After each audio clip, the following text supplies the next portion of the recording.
আসসালামু আলাইকুম ভিউয়ার্স, কেমন আছেন সবাই? আশা করি সবাই ভালো আছেন। ভিউয়ার্স, আজকে আসলাম আমার খাসিটা বেচার উদ্দেশ্যে। আজকের ভিডিওটা শুধু সেই জন্যই করা। ভিউয়ার্স, এই যে খাসিটি দেখতে পাচ্ছেন, এটা এই খাসিটার উচ্চতা 40 ইঞ্চি, 40 হাফ, মানে 40 ইঞ্চি প্লাস। এই খাসিটার কালার তো দেখতেই পাচ্ছেন আপনার, হরিণের কালার। আর এটা যখন হাটে মোটামুটি হরিণের মতোই দেখায়।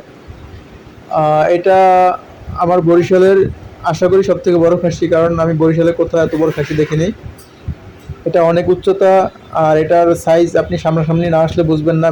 ভিডিওতে কতটুকু দেখা যায় তা আমি বলতে পারবো না। ভিডিওতে হয়তো ছোট দেখা যায়, কিন্তু এটা অনেক বড় সাইজের একটা খাসি। আপনি যেখান দিয়ে নিয়ে যাবেন এটার দিকে অন্তত মানুষের এক নজর হলে তাকাইতে হবে, এটা অত বড় খাসি একটা খাসি। ভিউয়ার্স, এই খাসিটা স্বাভাবিক খাবার লালিত লালিত পালিত হয়েছে। বাড়তি কোনো ভেজালযুক্ত কোনো খাবার খাওয়ানো হয় না, ফিড বা অন্য কিছু। শুধু ঘাস, লতাপাতা আর সাথে গম, সয়াবিন, ভুট্টা এগুলো একটা মিক্সিং করে এগুলো খাওয়ানো হয়েছে। এক কথায় ন্যাচারালভাবে লালিত পালিত হয়েছে। যদি কেউ খাসিটি নিতে চান, সেই ক্ষেত্রে স্ক্রিনে দেওয়া নাম্বারে যোগাযোগ করবেন।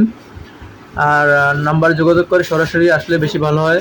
আমার ঠিকানা বরিশাল সিটি কর্পোরেশন, 30 নং ওয়ার্ড, কাশীপুর চৌমাথা, গ্রাম গনপাড়া। আপনারা যদি কোরবানির জন্য একটি বড়, সুন্দর, সুস্থ সবল খাসি চান, তাহলে নিঃসন্দেহে আমার এই খাসিটি নিতে পারেন। ভিডিওর ভিতরে দাম বললাম না, যদি কারো পছন্দ হয় সেই ক্ষেত্রে স্ক্রিনে দেওয়া নাম্বারে যোগাযোগ করে দামাদামি করবেন। আর কেউ চাইলে সরাসরি এসে দেখে তারপর দাম বলতে পারবেন। সবাই ভালো থাকবেন। আল্লাহ হাফেজ।